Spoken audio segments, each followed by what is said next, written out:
Imagine two people living on the same street, in the same type of house, paying nearly the same rent. From the outside, their lives look identical. But step inside and everything changes. The first person earns $95,000 a year. Their home is filled with a massive television, expensive furniture, a kitchen packed with gadgets still in their original boxes, and closets bursting with clothes that have never been worn. Every month, they check their bank account and feel a quiet panic. One unexpected bill, one missed paycheck, and everything falls apart. The second person earns $52,000 a year. Their home is calm and open. A simple couch, a functional kitchen, clothes they actually wear, and a savings account with 18 months of expenses sitting quietly in the background, growing every single month. They sleep well at night. They are not worried about losing their job. They have options. Here's the part that stops most people cold. The person earning almost half as much has nearly 10 times the financial security, and the difference has nothing to do with income, luck, or background. It has everything to do with understanding one relationship that most people never learn. The relationship between the things you own and the money you never seem to have. But what most people fail to realize is that owning more does not make you wealthier. In many cases, it makes you poorer in ways you cannot even see. Let us start with the most important idea in this entire video, because once you understand it, you will never look at a purchase the same way again. Every single thing you own costs you money twice. The first cost is obvious. It is the price tag, the number on the receipt, the amount that leaves your account.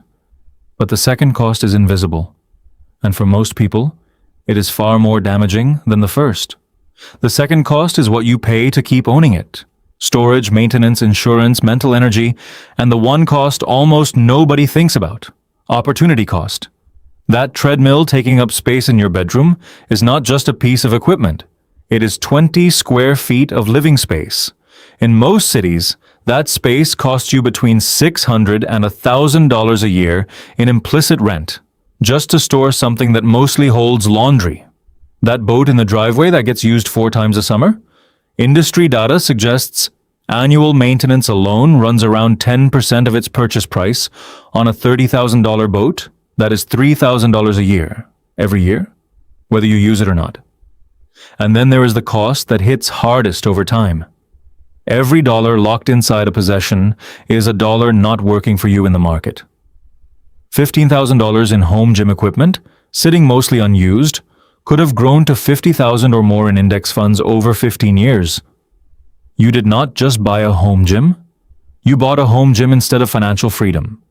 This is the core insight that changes everything. The price tag is just the entry fee. The real cost is everything that follows. The surprising part is that once you understand this, the rules for building wealth become almost obvious. The first rule is to calculate cost per use before every purchase. Before you buy anything, ask yourself how many times you will realistically use it, not how many times you imagine using it in your best case scenario, but realistically. Then divide the cost by that number.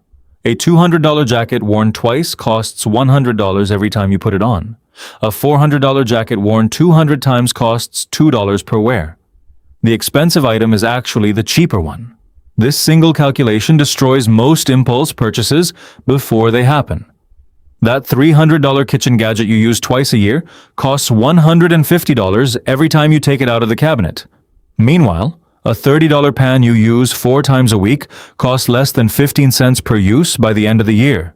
The math is ruthless, and it cuts right through the emotion of shopping. But this is where things get interesting, because the same rule that tells you what not to buy also tells you exactly what is worth spending on. A $2,000 mattress used every single night for 10 years costs about 55 cents per use. A high-quality pair of work shoes worn daily for 3 years might cost less than a cent per wear. Cost per use reveals the truth that marketing never will. The second rule is to apply a simple test to everything you already own. Walk through your home today, and for every object you see, ask yourself one honest question. If this disappeared tomorrow, would I spend money to replace it? Not could you, not might you, but would you actually go out and buy another one? For most things, the answer is no. The bread maker, the fondue set, the sports equipment from 3 years ago, the clothes still tagged, they are all still there through inertia, not intention. They are costing you space, energy, and attention every single day, without giving you anything back. Removing them is not loss. It is recovery. The third rule is to never upgrade out of boredom. This is one of the most expensive habits in modern life, and almost nobody recognizes it. The phone works perfectly, but the new model is out. The car is reliable, but the neighbor just bought something newer. The furniture is fine, but you have been staring at it for 3 years and you are tired of it. Every one of these upgrades feels like an improvement. Financially, they are destruction in disguise. The average person replaces their phone every 2 to 3 years, often while the previous one functions completely fine. Over 30 years, that habit alone can cost between $30,000 and $50,000. Apply that pattern across cars, furniture, appliances, and clothing, and the lifetime waste can quietly exceed $200,000. Minimalists define functional differently. An item is functional until it genuinely cannot do its job. Boredom is not a reason. Novelty is not a reason. The existence of a newer version is not a reason. The fourth rule is to build systems, not willpower. Willpower runs out. It depletes across the day. You are more vulnerable to impulse spending when you are tired, stressed, or emotional, which is precisely when most unnecessary purchases happen. Smart money management is not about gritting your teeth. It is about designing an environment where the right choice is the easy choice. Delete the shopping apps. Remove saved card details from retail websites. Set a 24-hour waiting rule before any non-essential purchase. And on the savings side, automate transfers to your investment account on payday so the money moves before you ever see it. Treat your savings like a bill, not a leftover. Research suggests the 24-hour rule alone eliminates roughly 70% of impulse purchases. Most desires for objects simply fade when you do not act on them immediately. But here is what most people overlook entirely. Not arrive alone. It brings an ecosystem with it. The fifth rule is to calculate the full lifestyle multiplier before any big buy. A boat needs a trailer, a vehicle capable of towing it, storage fees, winterization, safety gear, and insurance. A pool needs chemicals, cleaning tools, furniture, covers, and landscaping. A home gym needs flooring, mirrors, ventilation, and often structural changes. What looks like a $5,000 decision is often a $12,000 decision once every connected expense is counted. And when you eliminate a major possession, the savings ripple outward through every related expense as well. The sixth rule is to define enough before your income grows. This is the trap that catches nearly every high earner. Income rises, lifestyle expands to match it, and the new lifestyle quickly starts to feel normal. People earning $300,000 report the same financial anxiety as people earning $80,000 because their expectations and expenses rose alongside their income. The finish line kept moving. Minimalists draw the line in advance. They decide what kind of home is genuinely enough, what kind of car meets their real needs, what level of comfort actually makes them happy. Then they earn past that line and watch the excess flow directly into investments rather than lifestyle inflation. The person who defines enough at $60,000 of annual spending and then earns $150,000 is building $90,000 of wealth every single year. The person earning the same amount, but constantly redefining enough upward, might be saving almost nothing. The seventh and final rule is this: stop measuring wealth by what you own. Start measuring it by what you can choose. True financial wealth is not the car in the driveway or the size of the house. It is the ability to leave a job that is damaging your health. It is the ability to handle a family emergency without borrowing money. It is the ability to say no to opportunities that pay well but cost you your time, your peace, or your integrity. These options are only available to people who have built real margin between what they earn and what they spend.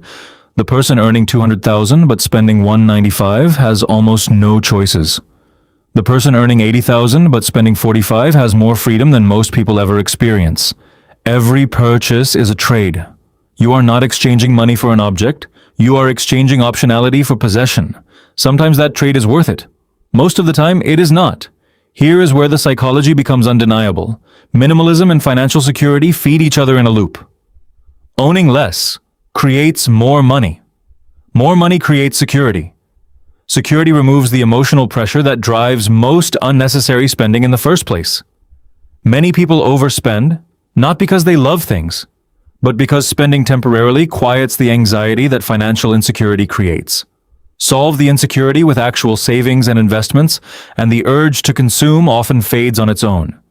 Each turn of that positive cycle builds on the last, and over 5 to 10 years, the compounding is staggering.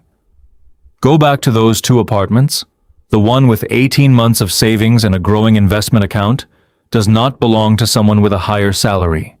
It belongs to someone who understood the game earlier, who decided that owning their possessions was better than being owned by them, who calculated the real cost, drew the line at enough, and let every dollar above that line work toward freedom instead of stuff. That choice is available to you right now. At whatever income level you are at, the only question is whether you are ready to make it.